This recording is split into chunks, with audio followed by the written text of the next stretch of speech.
여기. 자, 연계소문. 자, 세 번째 강의. 자, 정리 세 번째 강의. 현대시 김자의 세부터 진행을 하겠습니다.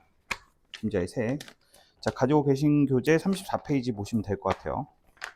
자, 메인이 되는 정보 위주로 좀 보도록 하겠습니다. 자, 일단 화자.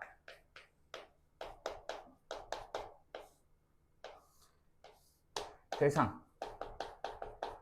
그 다음에 정서 및 태도. 정서 및 태도에 해당되는 기본적인 정보부터 볼게요.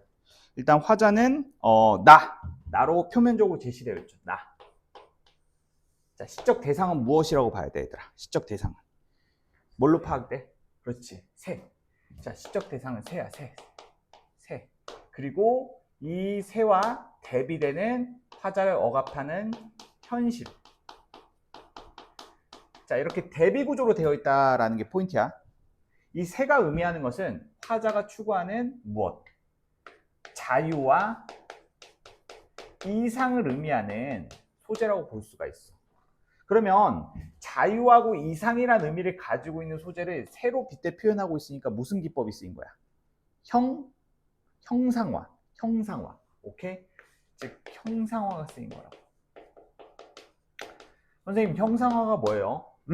형상화는 9월 평가원 모의고사 현대시에서 나왔던 개념이야. 추상적이고 무형적인 것을 눈으로 볼 수 있는 구체적인 것에 빗대어 표현하는 것을 형상화라고 해.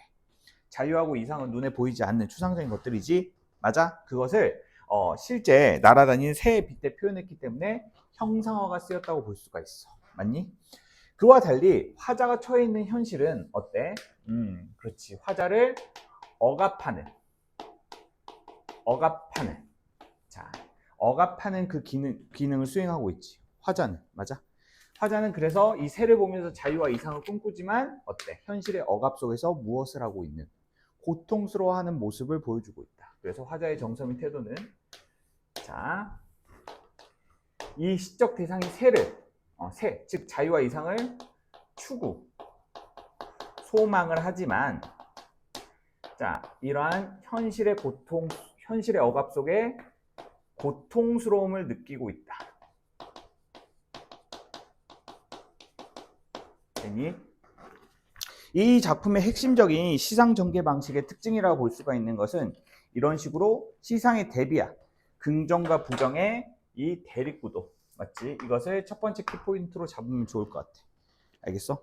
반드시 물어볼 수밖에 없겠지. 자, 그러면 표현상의 특징을 한번 볼게요. 표현상의 특징. 자, 표현상의 특징은 일단 서술어 위주로 보셔야 돼요. 어차피 표현상의 특징은 무조건 어때? 이 작품에 해당되는 표현상의 특징 하나만 물어보는 게 아니라 이제 같이 세트로 나오는 작품과 비교돼서 나올 수밖에 없잖아, 얘들아. 맞지? 그렇기 때문에 이 작품에서 우리가 볼 수 있을 만한 표현상의 특징 첫 번째, 수어 부분에서는 서술어 부분 위주로 봐야 돼. 그러니까 표현상의 특징은 뒤에서부터 앞으로 가는 형식으로, 맞지? 서술어부터 주어 가는 식으로 해가지고 표현상의 공통점을 찾아야 돼. 그러니까 서술어를 보면은, 여기서 보면은, 자, 어때? 아득하며, 새어, 이런 식의 영탄적 표현이 반복되고 있지. 영탄적 표현의 반복이 나타나고 있어요. 영탄적 표현은 어디서 확인해 볼 수 있어요? 영탄적 표현. 찾아볼까요? 영탄적 표현.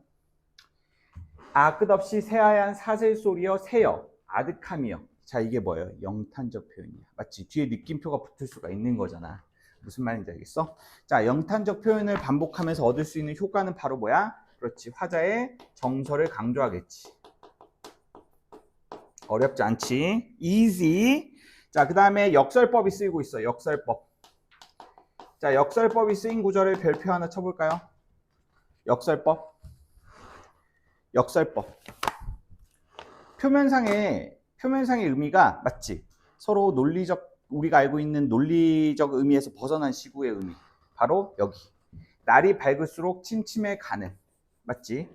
날이 밝을수록 침침해 간다라는 것은, 자, 이렇게 대비가 나타나는 표현이기도 하지만 어때? 역설적 표현이 쓰인 구절이기도 해. 맞니? 역설적 표현이 쓰였다는 것은 어때? 그러니까 실제 물리적인 시간, 물리적으로 밖은 밝아 오지만 화자가 처한 현실이라는 추상적인 것은 점점 더 어두워져 가고 있다라는 거야. 알겠어? 물리적 현실과 화자가 처한 추상적 처지 간의 대비가 나타나고 있다라는 조금 어려운 접근도 가능하다라는 거지. 이해하셨어요? 자, 그 다음에 세 번째, 공간각적인 표현 또한 출제 포인트라고 볼 수가 있어. 공간각적인 표현을 통해 가지고, 자, 일단 공간각적인 표현 찾아볼까? 공간각적인 표현. 자, 바로 여기서 찾아볼 수 있지. 새하얀 사슬 소리. 맞아? 그러니까 여기서 새하얀 사슬 소리는 어떻게 이해를 해야 돼? 사슬 소리가 새하얗다 이렇게 봐야 되겠지. 맞아? 사슬 소리가 새하얗다.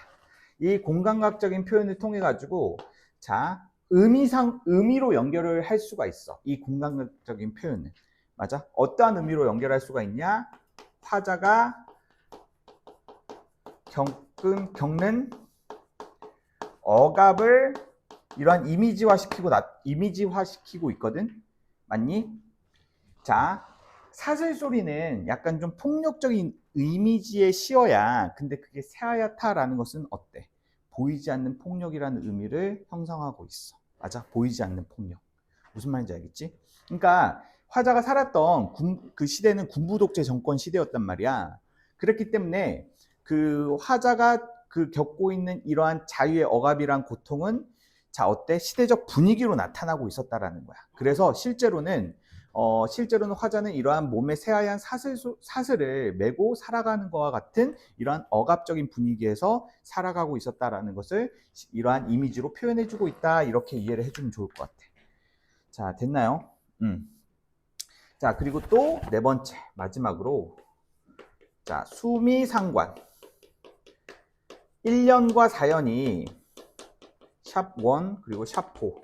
1년과 4년이 구조적 대응 관계를 이루고 있다는 점에서, 맞지? 우리가 이 작품에서의 무엇을 확인해 볼 수 있다? 그렇지. 통사 구조의 반복을 확인해 볼 수도 있다라는 거예요. 현다가 어디까지 라인 나오는지 한번 봐줘. 여기 나와? 이거 나와? 이거 나와? 여기까지 나와? 여기까지 써야겠다. 여기 나와? 여기 나와? 광각을 잡았네. 자, 표현상의 특징 여기다 잡아야 되겠다. 자, 이해되셨나요? 맞죠? 자, 오케이. 자, 그 정도로 좀 보시면 될 것 같고요. 자, 넘기겠습니다. 자, 포인트만 잡고 넘길 거고, 제 교재 특성상 어느 교재보다 더 자세하게 해설이 되어 있어. 맞지? 자, 두 번째 작품, 매미 보겠습니다. 매미.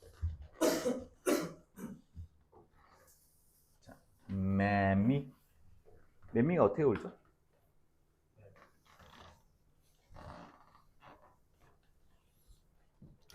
자, 보겠습니다. 자, 나이덕의 매미는 화자는 이제 관찰자. 겉으로 드러나 있지 않은 관찰자로 이제 설정이 되어 있고요. 시적 대상은 누가 봐도 뭐다? 매미다. 매미. 이름이 너무 귀엽지 않아요? 매미? 매미라는 이름 자체가 너무 귀여운 것 같아. 매미. 나중에 딸 나오면 매미라고 지으면 좀 그런가? 차매미? 매미야. 좀 그런가? 좀 그럴 수도 있을 것 같아요. 어렸을 적 놀림을 많이 받을 것 같아. 저도 이름이 좀 특이하잖아. 존나 레어하잖아. 너희들 살면서 대봉이라는 이름 들어봤어? 못 들어봤잖아. 그래가지고 어렸을 적에는 약간 좀 놀림의 대상이었어. 항상 어디 뭐 산 이름 나오잖아. 삼국지리 하다가. 그럼 애들이 다 날 쳐다봐. 맞지? 그 덕에 나는 약간 좀 이제 그러한 거에도 이제 의연한, 맞지? 멘탈을 키울 수 있었는데, 근데 종로학원은 여기까지 할게요. 자, 정서 및 태도를 보도록 하겠습니다. 화자는 이 매미를 시적 대상으로 설정을 해가지고, 맞지? 성찰을 해주고 있어. 성찰. 자, 깨달음을 얻고 있지. 이 작품은 출제가 된다고 한다면 화자가 얻은 이 성찰 및 깨달음의 성질이 무엇인지, 그러한 정확한 메시지가 무엇인지를 해석할 수 있는 문제를 낼 거란 말이야. 맞지? 이 성찰과 깨달음은 어떠한 성찰을 했느냐? 바로 예술의 본질에 대한 깨달음을 얻었다. 맞아? 예술의 본질. 도대체 예술이란 무엇이냐? 자, 예술의 본질을 이 전체 이 시의 시상전개의 흐름과 결부시켜서 이해를 해보자면, 맞아? 이 예술이라는 것은 첫 번째, 예술은 무엇이냐? 예술이라는 것은 단계적으로 좀 진술할 수가 있어. 맞지? 자, 바로 이제 예술가의 일생을 통해서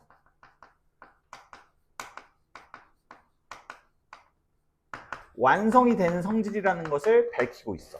일생을 통해서. 일생이라는 것은 무엇을 말해? From birth to death를 말하는 거잖아. 맞지? 출생에서부터 죽음에 이르기까지의 그 일생을 통해서 예술적 가치는 완성이 된다라는 말을 해주고 있는 거야. 맞아? 이 과정 속에서 이제 필연적으로 겪어야 되는,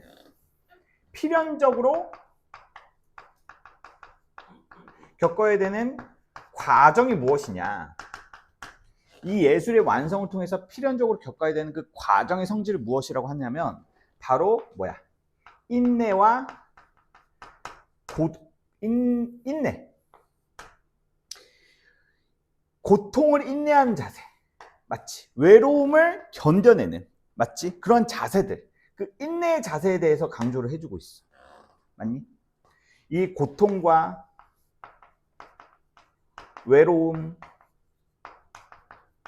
등 인간적으로 감내해야 되는 그런 모든 이 고통스러운 것들을 다 참아내야 된다라는 것들.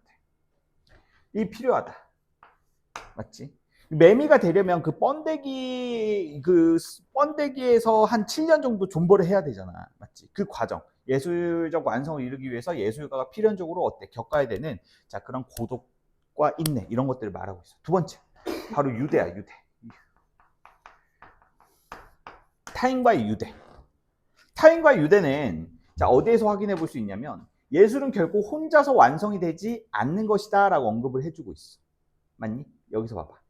매미는 목총으로 다른 매미들을 모으고 그 울음소리에 암매미 때 날아온 저녁 이라는 표현에서 확인해 볼 수 있어. 맞아? 타인과의 유대와 소통 이런 것들이 어때? 예술을 만드는 그 과정 속에 포함되어 있다는 인식을 보여주고 있어. 맞지? 자, 그리고 또 자, 여기서는 예술가 일생을 통해서 그 예술의 가치가 완성이 된다고 했잖아. 왜 죽음에 이르기까지의 그 과정도 포함되어 있느냐? 맞니? 자, 봐봐. 사랑은 짧고 새로운 애벌레들의 행진. 그리하여 나무에 떨어져 눕는 날에는 가장 부드러운 목청을 얻는다는 것이다. 그렇지. 예술 정신이라는 것은 맞지? 사람은 죽지만 예술은 죽지 않는다라는 인식을 보여주고 있는 거야. 그렇게 한 예술가의 일생을 거쳐서 완성된 예술은 맞아? 이건 사라지지 않고 다음 세대의 계승이 되는 자, 그러한 성질의 가치라는 것을 보여주고 있어. 무슨 말인지 알겠어? 자, 이해해 주시면 좋을 것 같고요. 자, 표현상의 특징 몇몇 중요한 점 짚고 넘어가겠습니다. 자, 반복되는 서술어가 있는지를 한번 보셔야 돼요. 자, 의문형 표현이 반복되고 있어. 의문형 표현에 의문형 수어에 반복이 나타나고 있다는 것을 확인해 볼 수 있지. 얘들아. 맞아? 어디? 것일까? 이런 의문형 어미가 계속 반복되고 있지. 맞아? 실제로 몰라서 물어보는 걸까? 아니야. 이 의문형 수어의 반복을 통해서 자, 독자의 성찰을 유도하는 거야. 생각을 유도하는 거야. 맞아? 예술의 의미가 무엇인지를 약간 좀 생각하게끔 유도한다. 이렇게 볼 수가 있어. 맞지? 자, 그리고 또 수어를 보면은 단정적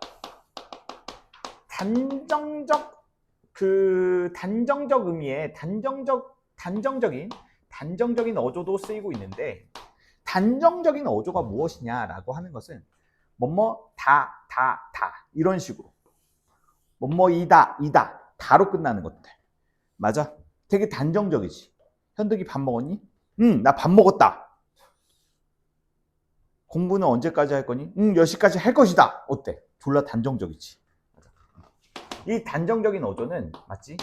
이 화자가 얻은 깨달음의 태도를 이 깨달음의 의미를 강조하는 거야. 오케이?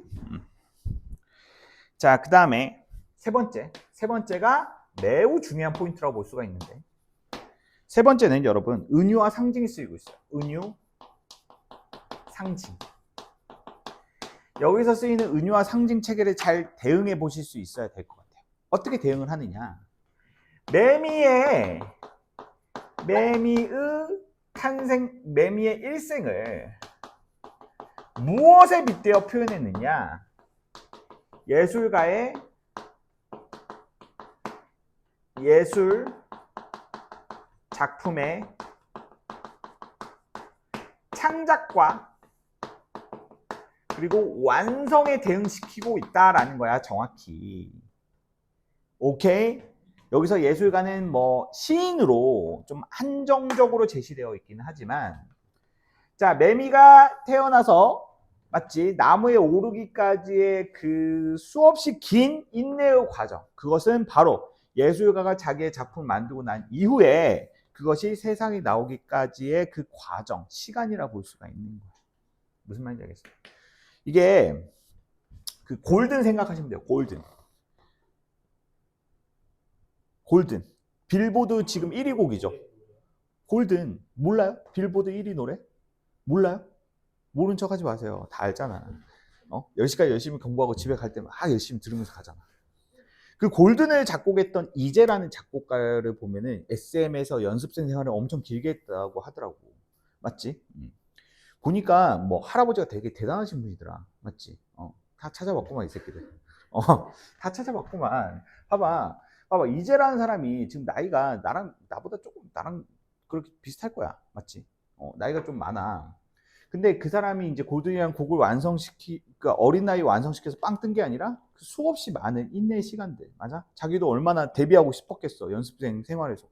근데 몇 년이 그 9년, 10년이나 되는 그 연수한 생활을 묵묵히 견뎌내고 자기의 실력을 계속 닦아 나가다 보니까 그렇게 한 방 터질 수 있는 힘을 마련할 수가 있는 거야. 맞아? 딱 그렇게 대응된다고 볼 수가 있겠죠. 맞나요? 그러니까 인생은 한 방이야. 그래서 인생은 한 방이야. 잘 안 된다고 해가지고 막 쉽게 포기하고 그러지 말고, 맞지? 묵묵히 자기의 이 길을 걷는, 자, 그러한 지조와 절개가 필요해. 맞아?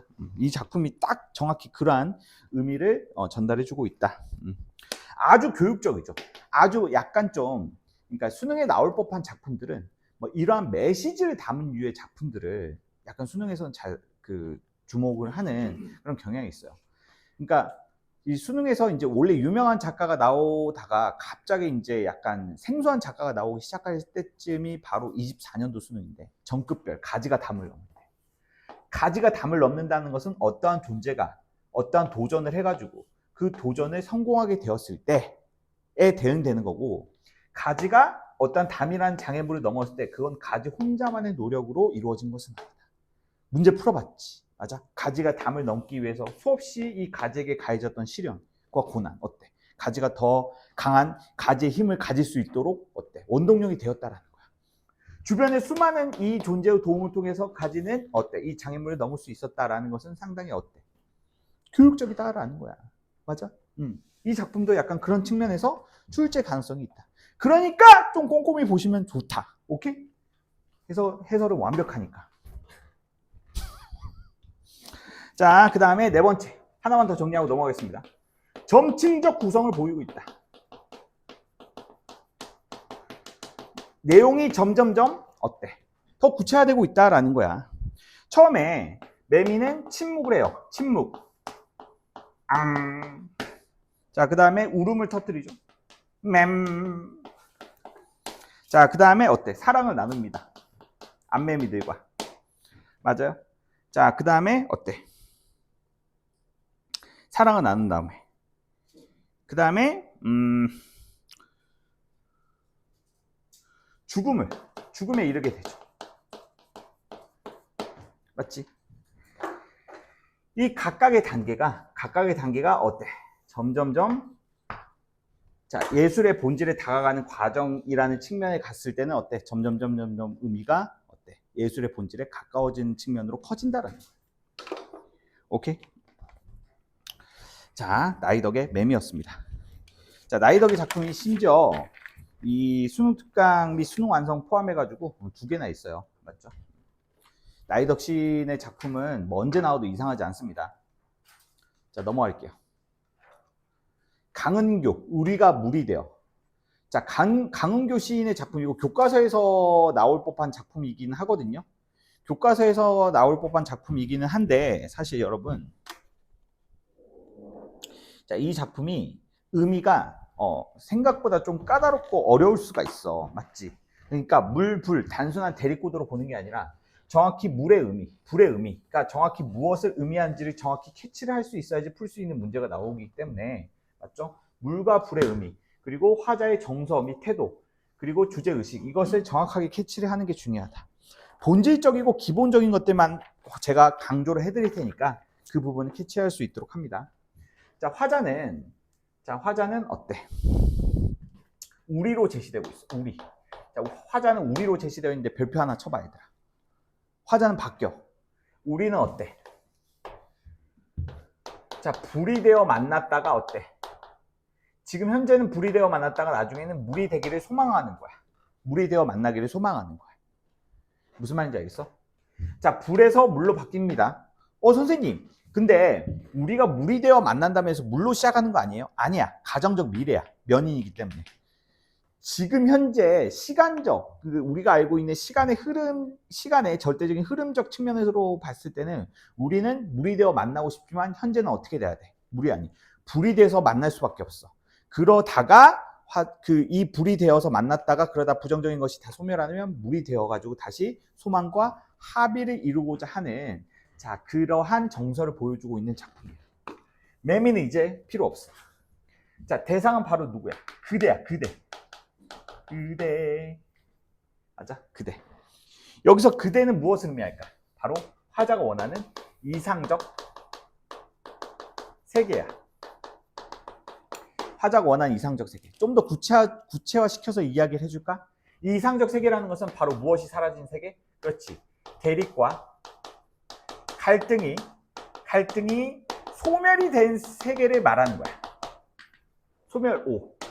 오케이? 대립과 갈등이 소멸된 세계. 그 세계를 이상적 세계로 상정을 하고 그 세계를 그대라는 시어로 어때? 형상화시키고 있죠. 자, 정서 및 태도를 볼게요. 그러한 그대라는 이상적 세계가 오기를 어때? 소망, 지향하고 있는 태도를 보여주고 있다. 소망하고 지향하는 태도를 보여주고 있어. 맞니?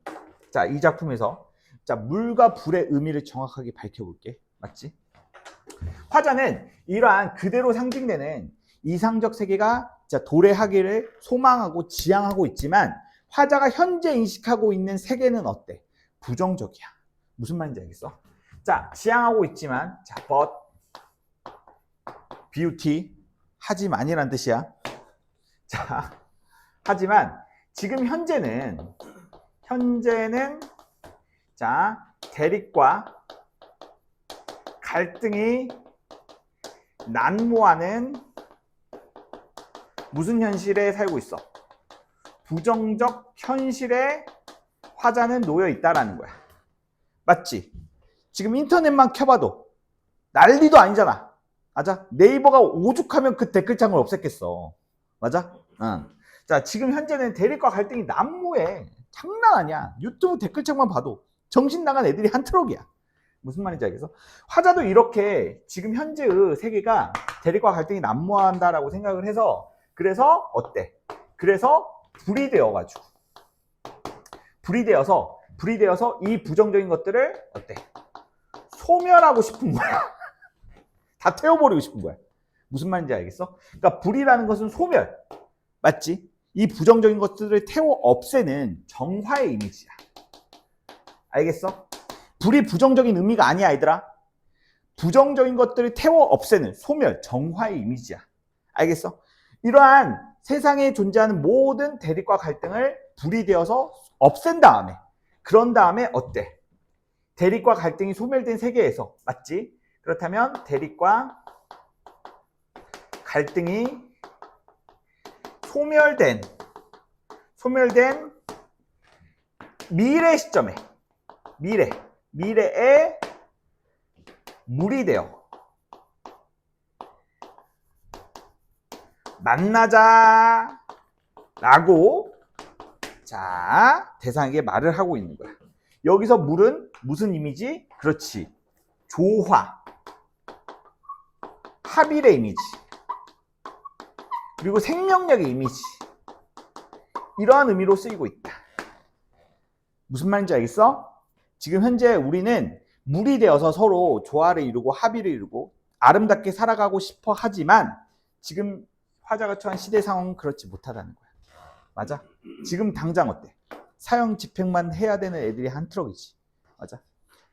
내가 대통령이잖아? 일단은 어때? 일단은 핵폭탄 한 5발 쏘고 시작했어. 캄보디아에. 맞지? 일단 5발 쏘고 시작했어. 그리고 나서 이제 미국이랑 협상하러 가는 거지. 야, 롬프 형, 이거 너무한 거 아니야? 이러면서. 인간적으로. 뭐 그러면서. 맞아? 일단 선 핵 발사 후 조치. 맞아? 그랬을 거야. 자, 말이 안 돼요. 맞죠? 이게 뭐 그거 캄보디아로 간 사람들이 잘못 아니냐, 멍청한 거 아니냐, 저는 그런 소리를 하는 사람들 실제로 만나보고 싶어요. 얼마나 삶의 마지막에 놓여 있으면 그러한 말도 안 되는 그 제안도 받아들일 수밖에 없을 만큼 얼마나 삶이 막 그 약간 좀 절박한 처지에 놓여 있었겠어. 맞지? 그건 사회적 구조의 비극이야. 맞아? 젊은이들 왜 그런 어리석은 선택을 했겠냐고. 맞아? 한국에서도 충분히 잘 먹고 잘 살고 이렇게 할 수가 있었다고 한다면 굳이 그러한 선택에 내몰릴 수 있었겠냐고. 마냥 그 사람들을 탓하면 안 돼. 맞지? 자, 여튼지 간에 자, 표현상의 특징을 보도록 하겠습니다. 자, 반복이 쓰이고 있어. 반복이 쓰인 구절을 보면은 가정적 진술이 반복되고 있어. 얘들아, 가정적 진술. 자, 뭐뭐한다 면 맞지? 면 맞아? 가정적 진술이 계속 반복되고 있지. 맞니? 자, 그 다음에 두 번째, 의성어가 이 작품에서는 키포인트로 작용하고 있거든. 의성어 2개 한번 찾아볼게. 이 작품에서 쓰이는 의성어 2개. 첫 번째는 우르르. 이 우르르는 어때? 무슨 소리야? 빗소리지, 빗소리. 맞아? 비의 소리야. 물이 만들어내는 소리야. 맞지? 이 생명력을 의미하는 표현이야. 오케이? 생명력을 의미하는 아주 긍정적인 표현이야. 자, 그리고 또 우르르는 좀 출제될 만한 표현까지는 아니고 어디가 출제될 가능성이 높냐면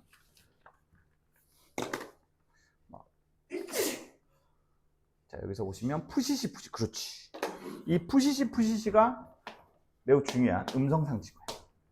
대립 갈등이 소멸하는 소리를 이 음성 상징어를 통해서 표현을 하였다. 맞지? 그래서 푸시시는 세모. 부정적인 표현이라기보다는 부정적인 것이 소멸하는 것을 어때? 청각적 이미지로 형상화시켰다, 이렇게 볼 수가 있는 거야. 무슨 말인지 알겠어? 자, 그래서 의성어를 통해서 화자가 지향하는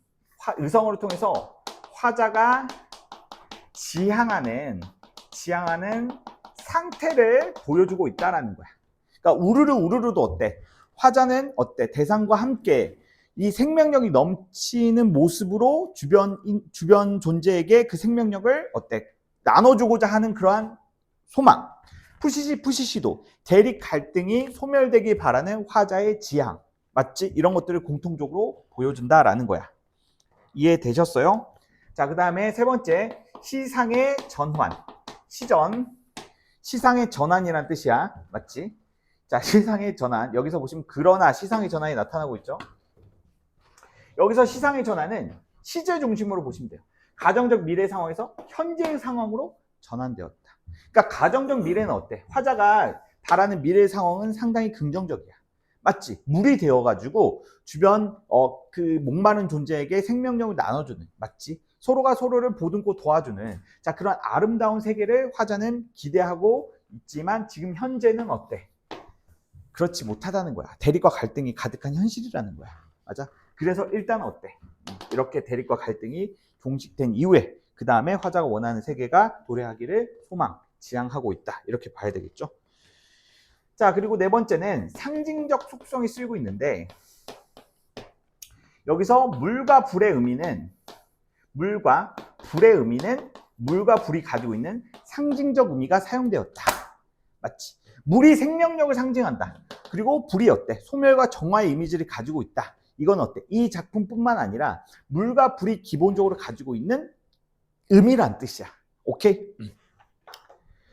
자, 여기까지 보시면 될 것 같아요. 무리가 물이 돼요. 맞죠? 자, 다음 작품. 모란이 피기까지. 모란. 자, 모란. 자, 모란이 저기 분당 쪽에 있는 도시인데, 모란역.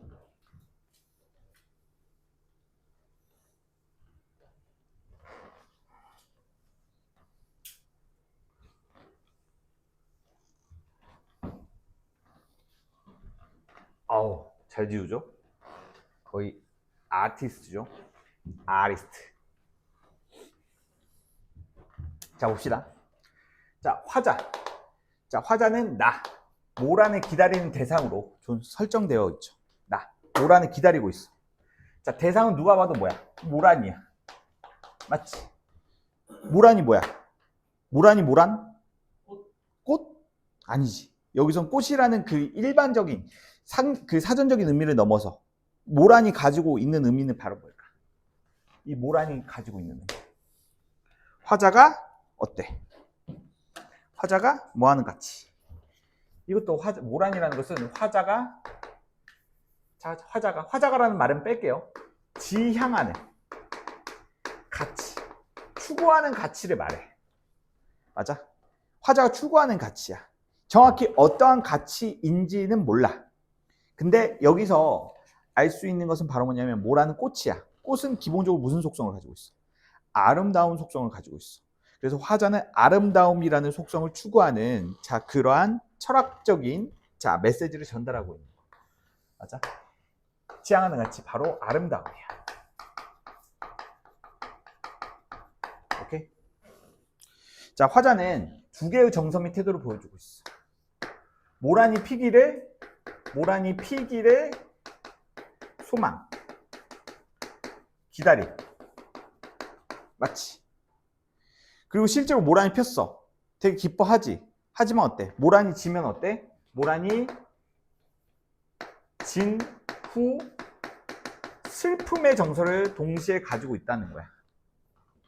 자, 1번은 긍정적 속성의 정서고 2번은 어때? 부정적 그 속성의 정서지.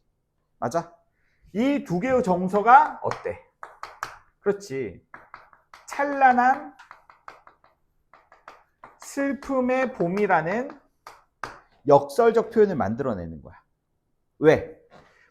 모란이 피는 5월은 모란이 피기 때문에 찬란한 계절이기도 하지만 동시에 모란이 지기도 하기 때문에 슬픈 계절이기도 하다라는 이런 역설적 표현과 관련되어 있는 거야. 맞아? 자, 그렇다면 이 찬란하고도 슬픈 이 대상인 모란인 아름다움이란 가치를 조금 더 우리가 탐구를 해보면 이 아름다움이라는 것은 바로 어떠한 가치에 해당돼? 바로 희소적 가치에 해당돼. 맞니? 자, 현덕아, 너는 잘생긴 남자를 만나고 싶어? 못생긴 남자를 아니야, 남자가 아니라 예쁜 여자를 만나고 싶어? 못생긴 여자를 만나고 싶어? 아무래도 만나게 되면 예쁜 여자를 만나고 싶지. 맞지? 너도 마찬가지일 거야. 잘생긴 남자, 못생긴 남자 있으면 당연히 잘생긴 남자를 만나고 싶어. 그거는 인간 본성이야. 맞아? 그걸 가지고 누가 야, 너는 왜 네 꼴에 이런 말을 한 사람이 이상한 거야. 모든 사람의 본성이야. 왜? 아름다움이라는 것은 어때? 희소성이 있잖아. 맞아? 누구나 다 아름답고 잘생겼다고 한다면 굳이 아름답고 잘생긴 것을 추구할 이유가 없겠지. 꽃이라는 것은 그 희소적 가치를 나타내주는 대표적인 어때? 대상이다라는 거야. 꽃이 1년 내내 피어있지는 않잖아. 꽃이 아름답다고 여기고 우리가 꽃에 환장하는 이유는 어때? 꽃이 짧게 피고 짧게 지기 때문에 희소적 가치를 가지고 있기 때문에. 벚꽃도 그렇잖아. 그 4월 한 달 잠깐 피잖아. 그래가지고 사람들이 벚꽃 필 때 환장해가지고 막 나들이 가고 그러는 거잖아. 맞지? 자, 화자가 추구하는 것은 바로 뭐다? 이 아름다움이라는 희소적 가치다라는 거야. 무슨 말인지 알겠어? 자, 표현상의 특징을 보도록 하겠습니다. 자, 반복적 표현이 쓰이고 있다는 것을 확인해 볼 수가 있는데, 이 반복적 표현은 바로 섬세하고 부드러운, 섬세하고 부드러운 어조인 태요, 태요. 섬세하고 부드러운 어조라고 분류를 합니다. 태요. 알겠죠? 태요. 자, 그 다음에 도치법이 쓰였어요. 도치 찾을 수 있을까요? 도치? 그렇지. 나는 아직 기둘리고 있을 때요. 찬란한 슬픔의 봄을. 자, 도치는 항상 뭐로? 의미 강조로 가야 되겠죠. 의미 강조. 자, 도치 의미 강조는 표현 어때? 판단 안 해도 되는 정보야. 세트 정보야. 짜장면엔 단무지. 맞지? 짜장면엔 파김치. 짜장면엔 단무지. 이런 정보야. 맞아? 자, 세 번째 이것도 음성 상징어가 쓰였어. 자, 제일 비교하기 좋은 정보지. 음성 상징어. 뭐가 나오고 있어? 뚝뚝. 찾았어요? 여기서 뚝뚝. 이 뚝뚝이라는 음성 상징어는 조금 설명이 필요하겠네. 하강적 이미지라 볼 수 있지. 하강적 이미지 플러스 상실감. 맞지? 이런 하강적 이미지를 통해서 화자가 느끼는 어때? 그 대상을 잃었을 때의 슬픔이라는 상실감을 보여주고 있다. 오케이? 자, 그 다음에 네 번째. 이 행위, 두 개의 행위, 한 개의 의미 단위를 구성하고 있다는 것도 확인해 볼 수 있어. 이게 무슨 말이냐? 두 개의 행위 하나의 문장을 이룬다는 거야. 맞지? 맞아? 이렇게 짝짓기 해주시면은 의미가 이렇게 하나의 의미 단위로 묶인다라는 것을 확인해 보실 수가 있습니다. 그리고 마지막에 앞뒤가 똑같은, 그렇지, 수미상관. 수미상관은 자, 뭘로 봐야 돼? 그렇지, 통사구조의 반복으로 봐야 되고, 통사구조의 변주, 반복과 변주로 봐야 돼요. 여기서 반복, 변주, 반복이란 말도 써주셔야 돼요. 반복점 변주. 맞지? 자, 수업은 계속 이어서 합니다. 통사구조의 반복과 변주가 쓰이고 있다라는 건데, 이것은 주제의식을 강조한다. 주제의식을 강조한다. 이렇게 보셔야 된다라는 거예요. 알겠어요? 처음에 말했던 걸 또 한 번 말해. 맞지? 너희들이 집에 왔는데 어때? 집에 왔는데 어머니가 공부해! 학원에 갈 때도 공부해! 어때? 공부하라는 말을 강조하는 거지. 맞지? 근데 그렇게까지 우리 어머님들은 또 그렇게까지 또 그렇게 쪼지 않으시잖아. 맞지? 쪼지 않으셔. 어머님들의 마음은 비슷해. 다 그냥 걱정하고 그냥 마음 졸이고 그러는 거지. 맞지? 안 그래? 자, 더 이상 자세한 걸 물어보지는 않겠습니다. 알겠죠? 집안마다 다 이제 그게 있는 거니까. 저희 집안은 뭐랄까, 나는 그런 게 있었어. 나는 애초에 기숙사 생활을 해서 그런지 몰라도 그런 게 없었어. 그러니까 누가 나한테 뭐라고 하고 이런 게 별로 없었어. 그냥 알아서 하고 그냥 그런 거 있지. 맞지? 못하면 나가 죽고 이런 거니까. 남고 나왔거든요. 남고의 분위기가 그거였어요. 맞죠? 그냥 못하면 나가 죽는 거야. 축구도 그래. 했는데 못해. 그러면 어때? 도태되는 거야. 맞아? 뭐든지 열심히 해야 돼. 남고에서는 그냥 정글이기 때문에. 맞지? 정글이야. 그리고 남고 특 뭔 줄 알아? 급식 좀 늦게 가잖아. 밥이 없다. 밥이 없어, 진짜. 밥 졸라 많이 처먹어, 남고 애들. 그래가지고 급식 조금 늦게 가잖아. 한 15분 늦게 가잖아. 그럼 밥이 없어. 진짜야. 레알. 애들 졸라 많이 처먹음. 자, 다음 작품 보겠습니다. 윤동주의 눈 오는 지도. 자, 눈 오는 지도. 자, 여기서 지도라는 것은, 맞지? 지도라는 것은 화자의 무엇이 투영된 대상? 그렇지. 화자의 정념이 투영된 대상. 투사체, 조금 어려운 말을 쓰면은 정념 투사체라고 표현을 하거든요. 근데 그러한 식의 약간 좀 용어가 직접 나올 리는 없고, 자, 화자의 정념, 어떤 마음, 쉽게 말해서 어떤 마음, 특정 대상을 향하고 있는 마음을 정념이라고 해요. 맞아? 특정한 대상에 향해 있는 마음을 정념이라고 하는데, 자, 그런 정념, 누구에 대한 정념? 그렇지, 순위에 대한 정념이 투영된 대상이라 볼 수 있어. 실제 우리가 알고 있는 맵의 의미라기보다는 실제 존재하는 그 지도, 물리적인 지도라기보다는 화자의 마음속에서 순위라는 대상을 생각을 하며 만들어낸 무엇이다? 이미지다라는 거야. 알겠어? 실존하는 지도가 아니라 이미지다라는 것을 뭐 여러분들이 생각을 하고 넘어가시면 됩니다. 자, 화자는 나예요, 나. 자, 대상은 누굽니까? 대상은 바로 순이야, 순이. 순이. 자, 순이. 순이는 화자와 이별하는 대상이죠. 맞아? 이별하고, 그리고 이 대상, 이별한 순이를 찾으려고 하지만 쉽게 찾을 수 있는 대상 없는 대상. 쉽게 그 자취조차 찾기 힘든 대상. 순이는 누구를 의미한다? 바로 어떻게 배웠어요? 순이는 누구를 의미한다? 무엇을 의미한다? 우리? 우리?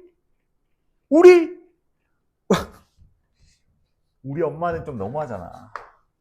순이 우리 엄마는 좀 너무하잖아. 우리 민족이요. 우리 민족. 일제강점기 시절, 일제에 의해서 뿔뿔이 흩어져야 했던 우리 민족들. 맞아? 그러니까 옆집 사람일 수도 있고 가족일 수도, 우리 엄마, 생각해보니까 우리 엄마일 수도 있겠네. 맞아? 우리 민족이니까. 가족끼리도 뿔뿔이 흩어졌잖아. 어제까지만 해도 살부대 끼면서 밥 먹고 했던 옆집 사람들. 근데 하루아침에 일어나 보니까 어때? 어디 간지 모르는 거야. 다 뿔뿔이 흩어져가지고. 그러니까 우리 엄마가 될 수가 있겠네. 그걸 의도했다고? 상당히 천재인데? 자, 아무튼 간에 정서 및 태도를 한번 보도록 할게요. 우리 민족인 순이에 대한 화자의 정서 및 태도. 애상, 안타까움. 애상과 안타까움의 정서에서, 맞죠? 자, 그리고 그 다음에 재회에 대한 소망의 정서. 이렇게 세트로 묶어주시면 되겠죠. 그리움과 안타까움. 하지만 어때? 다시 만나기 바라는 재회에 대한 소망까지. 알겠어? 정확히 시적 대상인 순위를 우리 민족이라고 상정하면 이러한 정서 및 태도가 나타난다는 것 자체는 크게 어렵지 않은 요소일 것 같아요. 오케이? 자, 표현상의 특징을 좀 보도록 하겠습니다. 이 작품에서의 핵심적인 표현상의 특징. 약간 좀 산문글, 산문시, 줄글 형식의 시라고 볼 수가 있죠. 산문시, 줄글 형식의 시. 이러한 산문시, 줄글 형식의 시 같은 경우에는 어떠한 성격이 나타난다? 그렇지. 서사적 성격이 나타난다라는 거야. 서사적 성격. 공간적 배경, 시간적 배경, 그리고 인물들의 시간의 흐름 플러스 인물들의 이야기. 맞아? 이야기의 흐름이 나타난다는 거야. 이야기의 흐름. 됐어? 자, 그 다음에 두 번째로는 자, 감각적 이미지가 다채롭게 쓰이고 있죠. 이미지가 다채롭게 쓰이고 있습니다. 기본적으로 시각적 이미지. 맞죠? 자, 시각적 이미지가 어때? 그렇지. 메인으로서 설정되고 있는데 여기서 보시면은 방안까지 눈이 내리는 것일까 방천장이 하얗다라는 식의 눈과 관련된 시각적 이미지. 맞지? 아, 여기서는 감각적 이미지가 많이 쓰입니다. 특히나 시각 중심으로. 눈이 가지고 있는 시각적 이미지 있지. 이런 것들을 중심으로 이미지가 펼쳐져 있다. 다채롭게 펼쳐져 있다. 오케이? 시각적 이미지만 다채롭게 펼쳐져 있어요. 자, 그리고 또 세 번째로는 자, 아까 전에 말했지만 내면 심리가 투영된 시어들로 구성되어 있다는 거야. 내면 심리가 투영된 시어. 그러니까 실제로 이제 이 눈이라는 이미지도 그렇고 지도라는 이미지도 그렇고 발자국이라는 것도 그렇고 꽃이라는 것도 그렇고 대표적으로 눈, 발자국, 꽃. 실질적으로 눈과 발자국과 꽃, 이게 실제 그 우리가 알고 있는 자연적 존재, 우리가 알고 있는 대상으로서의 눈, 발자국, 꽃을 정확히 의미한다고 볼 수 없어. 화자 마음속에 만들어진 대상이야. 맞아? 그러니까 화자가 마음속으로 만들어낸 이미지라고. 맞아? 화자의 주관적 세계에서 재구성된 시어라고 볼 수가 있어. 맞니? 봐봐. 눈이 녹은 자리에 순이가 떠난 발자국이 있고 그 발자국 자리에 꽃이 핀다라는 것은 실제 물리적으로 가능한 일은 아닐 것이야. 맞지? 그것은 화자의 주관적 세계에서 재구성된 시어라고 볼 수가 있는데 이거를 우리는 뭐라고 하냐면 주관적 변용이라고 해요. 주관적 변용. 주관적 변용은 제가 좀 밀고 있는 그런 주관적 변용. 화자의 주관적 세계 내에서 어때? 시적 질서가 재구성되는 것들. 맞아? 눈이 녹고 그 발자국에서 꽃이 피는 것들. 우리가 알고 있는 물리적 세계관의 내용과는 좀 다르죠. 하지만 화자가 만들어낸 시 내에서는 그런 것들이 가능하다는 거야. 그런 것들을 주관적 변용이라고 해, 얘들아. 알겠어? 자, 그 다음에 점칭과 변주가 쓰이고 있는데 이것도 별표 쳐주시고 점칭과 변주. 어떤 게 점칭과 변주가 쓰이고 있는 것이냐? 자, 여기서 보시면 여기서 방안까지 눈이 내리는 것일까? 너는 정말 잃어버린 역사처럼 홀홀이 떠나가는 것이냐? 자, 것일까 네모 박스 화살표 쭉 보내주신 다음에 것이냐의 네모. 자, 것일까에서 것이냐. 자, 어때? 처음에는 추측과 의문을 나타내고 있지. 추측. 맞아? 추측적 의문을 나타내고 있지. 정서의 크기가 커 강해. 크지 않지. 맞아? 추측은 정서의 크기가 크지 않은 거야. 근데 거디냐라는 의문형 진술은 어때? 정서의 크기가 점점 커졌다라는 거야. 무슨 말인지 알겠어? 자, 윤동주의 눈 오는 치료였습니다.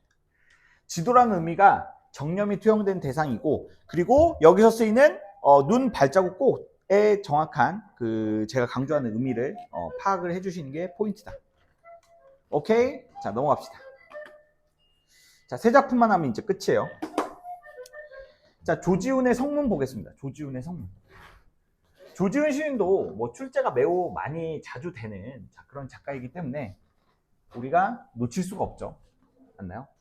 그리고 내용 자체가 막 평범한 내용이 아니에요. 일반적이고 평범하고 뻔한 내용이 아니기 때문에 요즘에는 일반적이지 않고 평범하지 않고 뻔하지 않는 내용의 시가 출제가 되기 때문에 그런 면에서 우리가 볼 필요는 있다. 자, 화자는 나입니다. 나. 나인데 어디 앞에 있는 나? 닫힌 돌문 앞에 서 있는 나가 화자로 설정되어 있어요. 맞죠? 시적 대상은 누구로 설정되어 있어요? 당신. 화자가 기다리는 대상. 돌문을 열 수 있는 존재인 당신의 화자는 간절히 기다리고 있다라는 거야. 돌문을 열 수 있는 존재야. 맞지? 자, 화자는 이러한 당신에게 어떠한 기다림과 한의 태도를 가지고 있다. 맞아? 한의 태도는 어때? 기다림의 정서가 쌓이면 한이 돼. 기다려도 오지 않으니까 어때? 한의 태도로 한의 태도로 이제 굳어지게 된 거야. 맞니? 이 기다림과 한을 상징하는 소재가 바로 뭐다? 바로 돌문이다. 돌문. 맞아? 화자의 태도 자체를 상징하는, 정서와 태도를 의미하는 시어 자체가 뭐다? 돌문이다. 돌문. 이 돌문과, 그렇다면 돌문과 함께 화자의 기다림을 상징하는 소재들이 더 있어요. 여기에 플러스, 자, 촛불, 이슬. 맞죠? 촛불과 이슬. 자, 얘네들은 다 무엇을 상징한다? 그렇지. 화자가 님을 기다리는 기다림을 상징하는 소재들이다. 알겠어? 이러한 소재들 밑줄 쳐놓고, 맞지? 소재 의미를 물어본다. 그럼 기다림을 중심으로 이제 기다림이라는 의미를 중심으로 이제 접근하시면 될 것 같아요. 자, 보겠습니다. 표현상의 특징. 자, 표현상의 특징에서 이제 반복되는 구절이 있는지를 봐야 돼. 의문형 어조가 반복이 되고 있어. 여기서 의문형 어조가 반복되고 있는 것은 바로 뭐냐면, 맞지? 어찌합니까? 씻으랍니까? 니까가 반복되고 있죠. 아닙니까? 니까의 반복. 맞죠? 이것은 바로 뭐야? 화자의 기다림의 태도를 강조한다. 알겠습니까? 자, 그리고 또 두 번째. 말을 건네는 방식이 쓰이고 있죠. 말을 건네는 방식. 빨리 끝내고 싶어. 배고프거든. 에너지가 지금 점점 소진되고 있는 상황이야. 맞아. 요즘에 연비가 개쓰레기거든요, 제가 연비가 개쓰레기여가지고 요즘에 한 시간만 수업을 해도, 맞죠? 바로 이제 하기 싫어집니다. 그래서 내년에는 수업을 많이 줄였어. 맞지? 내년에 많이 수업을 줄여서 하루에 최대 3시간 이상 안 할 거야. 자, 말을 건네는 방식. 자, 말을 건네는 방식이 쓰이고 있는데, 여기서 대화 구성은 아니야. 알겠어? 누군가에게 말을 건네는 방식인데, 그 말을 건네는 대상의 대답이 나타나는 등의 대화 구성은 아니라는 점 조심하셔야 돼요. 맞죠? 그리고 앞뒤가 똑같은 수미상관. 대칭 구조를 지니고 있다는 거죠. 여기서 수미상관은 어때? 반복과 대칭 구조를 강조함으로써, 맞지? 화자의 태도를 강조한다. 단순히 주제의식을 강조한다기보다는 여기서는 어때? 변함없이 님을 기다려서 한이 쌓이고 있는 화자의 모습과 태도를 강조하는 데 쓰이고 있다라는 거예요. 알겠습니까? 자, 그리고 여기서 보시면 비유적 표현이 많이 쓰였는데, 여기에 비유에 별표 3개 박아주시고, 별 3개면 뭐다? 삼성. 매우 중요합니다. 지금 삼성도 어때? 신고가에 진입했어요. 삼성 역사상 가장 많은, 맞죠? 시가총액에. 전 물론 안 샀습니다. 물론 내가 안 산 건 비싸지더라고요. 하이닉스. 저는 자기 전에 하이닉스가 있는 청주 방향으로 절을 하고 잡니다. 아이고. 자, 서정진 회장님 오늘도 강령하셨습니까? 저는 이제 잠들도록 하겠습니다. 절을 하고 자요. 더 올라요. 만약에 이 코스피에 상장되어 있는 이 하이닉스라는 주식이 만약에 나스닥, 맞죠? 이 미국 증권 시장에 만약에 게시되어 있다? 지금보다 한 10배는 더 비싸죠. 이게 한국 김치 너프가 묻어 있어. 맞아. 하이닉스는 지금보다 더 고평가 받아야 되는 기업이거든. 맞아. HBM이라고 이제 이게 일반적인 회사가 만들 수 있는 메모리지. 메모리를 더 얇고 더 큰 용량으로, 맞지? 광대역풍 메모리를 만드는 기술을 개발했기 때문에 요즘과 같은 AI 시대에서는 어때? 하이닉스가 만들어낸 메모리가 아주 가치가 높아지고 있는 상황이라는 거야. 맞아. 내가 봤을 때는 10배는 더 갈 수 있어요. 만약에 나스닥에 상장만 될 수 있으면. 맞죠? 자, 무슨 상장이야, 나스닥. 자, 아무튼 간에 비유적 표현이 많이 쓰이고 있는데, 여기서 보세요. 자, 이 작품에서 쓰이고 있는 비유적 표현은 본문에 있는 내용들 잘 이해를 하시면 됩니다. 맞지? 예를 들어서 12층기하고 건풀은 있기, 이런 것들이 무엇을 상징하냐? 그리고 촛불은 무엇을 상징하냐? 이런 것들 있지. 제가 밑에 해놓은 해설들 어때? 시어 해석을 어떻게? 꼼꼼하게 독해를 하시길 바랍니다. 알겠어? 대충 읽고, 맞지? 이해 되브라스 하고 넘기지 마시고, 이 작품의 시어의 의미는 조금 꼼꼼하게 읽어주시기를 제가 당부 말씀드리겠습니다. 이렇게까지 말하지 않으면 너희들은 내 교재를 봐주지 않는 거예요. 꼭 봐주시기 바랍니다. 알겠죠? 자, 이용학 시인의 오랑캐꽃 보도록 하겠습니다. 오랑캐꽃. 꽃 이름이 진짜 오랑캐꽃인가요? 네, 실제로 꽃 이름이 오랑캐꽃이죠. 실제 꽃 이름은 제비꽃이에요. 제비꽃. 맞죠? 제비꽃을 이제 오랑캐꽃이라고 하는데, 왜 오랑캐꽃이라고 하느냐? 생긴 게 어때? 오랑캐의 뒷머리 모양과 닮았다고 해가지고 오랑캐꽃 사진도 제가 넣어놨죠? 맞나요? 실제 오랑캐와 관련성이 1도 없는데 오랑캐꽃이라고 불리는 그 꽃은 얼마나 억울하겠어. 맞지? 오랑캐라는 어감 자체가 좋은 어감은 아니지. 맞아? 오랑캐라는. 야, 이 오랑캐 하면 기분 좋아? 응, 땡큐? 막 이러진 않잖아, 우리가. 그래서 멀쩡한 식물에게 야, 이 오랑캐꽃 하면은 오랑캐꽃 입장에서는 만약에 오랑캐꽃이 그 정서가 있다면 되게 기분이 나쁘겠지. 그런 것처럼 이유 없이 오랑캐라고 불려야 되는 이 오랑캐꽃처럼 어때? 우리 민족도 일제강점기에 일제에 의해서 아무 이유 없이 이렇게 그 쫓겨 지내야 되는 자 그런 억울한 상황에 놓여 있다는 점이 공통적인 어때? 상황적 배경으로 작용하고 있다. 이렇게 보시면 될 것 같아요.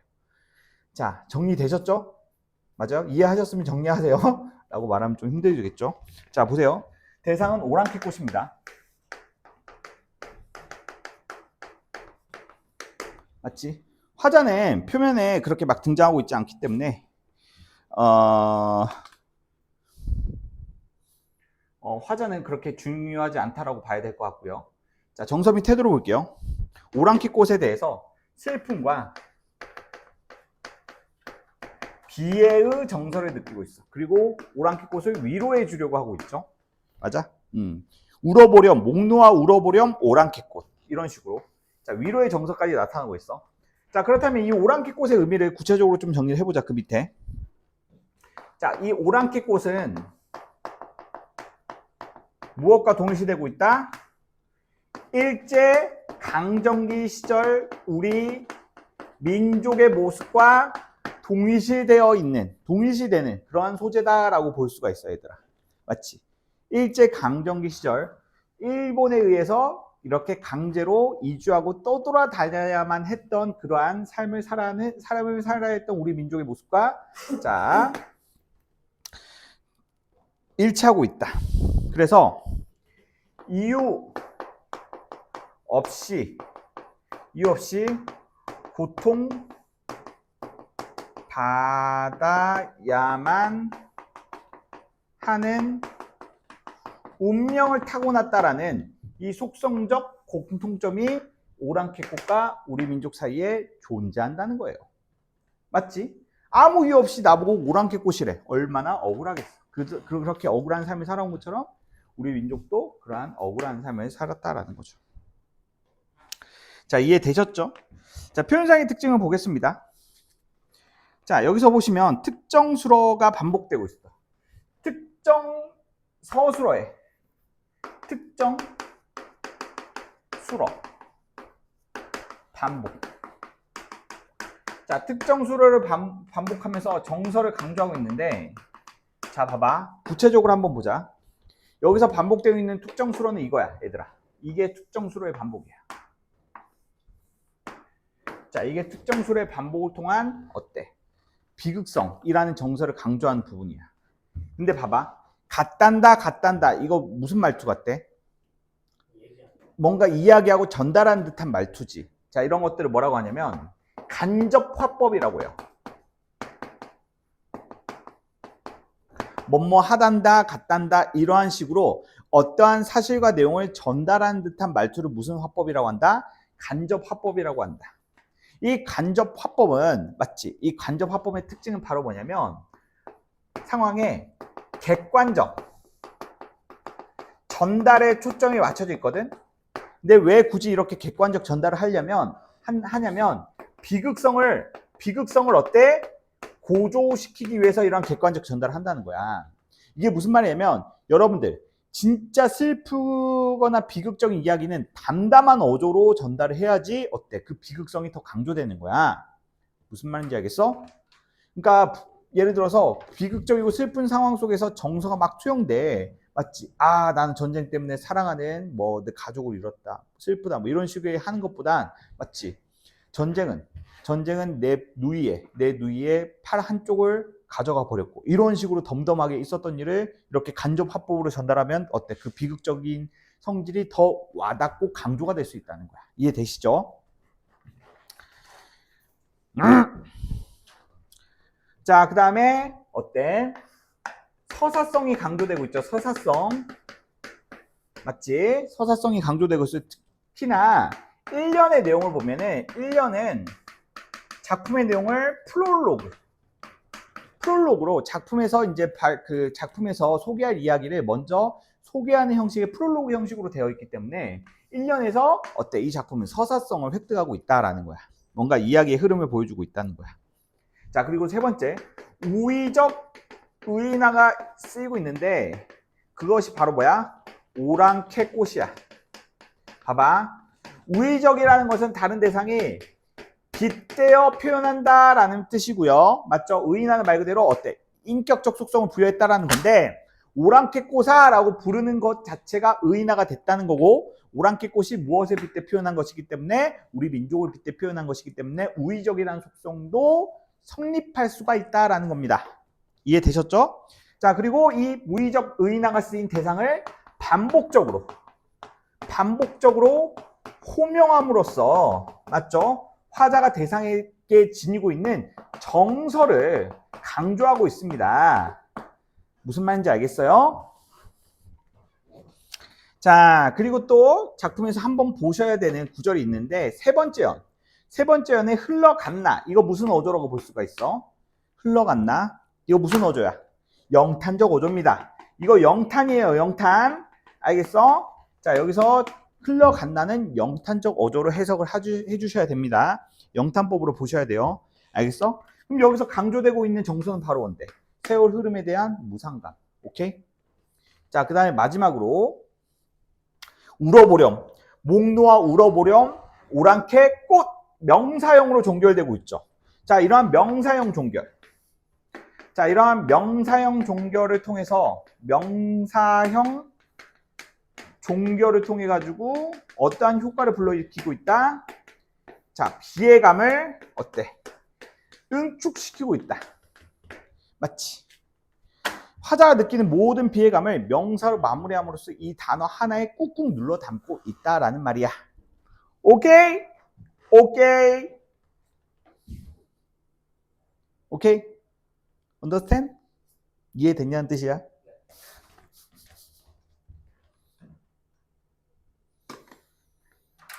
자, 마지막 태준 문태준의 산수유 나무의 농사. 조용하세요. 제 교재는 이거밖에 없어요. 더 있어? 뭐 있어? 아, 사령하고 아마존 수족관이요? 아, 그것도 있긴 하네요. 자, 사령하고 아마존 수족관. 아씨.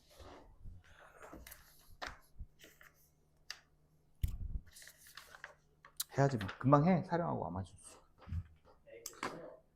어? 자, 사령하고 아마존 수족관의 포인트만 잡아줄게. 자, 보세요. 문태준의 산수유 나무의 농사. 안 돼, 이거 대충 하면은 영상 든 애들이 욕해. 저 새끼 또 끝에 돼가지고 또 대충 한다, 이러고. 씨, 다 해설해 줄 것처럼 하고 또 끝에 가서 2개 빼먹는다 하면서 욕한다고. 알겠어? 안 돼. 그만 좀 욕먹어야 돼. 진짜 그만 좀 욕먹어야 돼. 자, 보세요. 화자는 막 딱히 드러나 있진 않죠? 맞죠? 시적 대상은 산수유 나무. 자, 산수유 나무와 그것이 만들어낸 그늘. 그리고 무엇이 대조되고 있어? 사람들이 대조되고 있어. 맞지? 산수유와 산수유 나무가 만들어내는 그늘은 긍정적인 의미. 그리고 사람들은 어때? 부정적인 의미. 오케이? 자, 산수유 나무가 만들어내는 그늘은 어때? 여유와, 맞지? 자, 타인을 배려하는 배려의 속성을 가지고 있어. 맞지? 이 자연물은, 이게 자연물이잖아. 이 자연물이 만들어내는 속성은 어때? 자연은 인간에게 여유와 배려라는 긍정적인 가치를 이제 이렇게 전해주지만 사람들은 어때? 불만만 하고 있잖아. 맞지? 자, 이러한 불만을 일삼는 사람들과 진짜 사람들에게 여유와 배려를 자, 섬사해주는 산수유 나무가 서로 대조되고 있다라는 것을 어때? 멀리서 멀찍이 산수유 나무를 바라보며 관찰하며 관조하며 그 대상을 예찬하고 있다 이렇게 봐야 되겠지. 됐니? 자연과 인간의 대비가 나타나는 작품으로서 맞죠? 산수유 나무의 가치를 어때? 강조하고 있는 작품이다 이렇게 보시면 될 것 같아요. 표현상의 특징을 보시면 현재형 진술을 통해서 생동감, 현장감을 좀 강조하고 있고요. 맞죠? 자, 그 다음에 전체적으로 이제 비유적인 표현들이 많이 쓰였습니다. 자, 비유적인 표현들. 그늘 또한 나무의 한 해 농사. 맞지? 산수유 나무가 그늘 농사를 짓고 있다. 이런 식으로. 자, 산수유 나무가 그늘을 만들어내는 것을 그늘 농사를 짓는다라는 식의 비유적인 표현들. 맞아? 이 비유적인 표현들은 어때? 대상의 모습을 참신하게. 참신한 표현이라고 볼 수가 있어. 맞지? 독자에게 의미를 풍부하게 전달한다는 뜻이야. 오케이? 자, 그 다음에 감각적 이미지가 좀 쓰이고 있는데 여기서 보시면 노랗다라는 색채 이미지. 맞지? 노랗다. 그늘도 노랗다라는 시각적 이미지. 그늘이 땅에서 넓어진다. 맞지? 자, 그러한 그 이미지. 오케이? 자, 그런 식으로 대상의 모습을 좀 이러한 그 시각적 이미지를 통해서 강조하고 있다. 이렇게 보시고 넘어가시면 될 것 같아요. 뭐 내용 자체가 그렇게 크게 어려운 내용이 없으니까 이 정도 보시고 넘어가시면 됩니다. 자, 그 다음에 김수영의 사령과 아마존 수족관은 핵심만 제가 딱 잡아드릴게요. 핵심. 자, 김수영의 자유하고 사령과 아마존 수족관은 화자 대상 정도 태도, 자, 이런 것보다도 핵심을 딱 잡아드릴게요. 자, 보시면 이 작품은 긍정과 부정의 대립구도로 되어 있어. 맞지?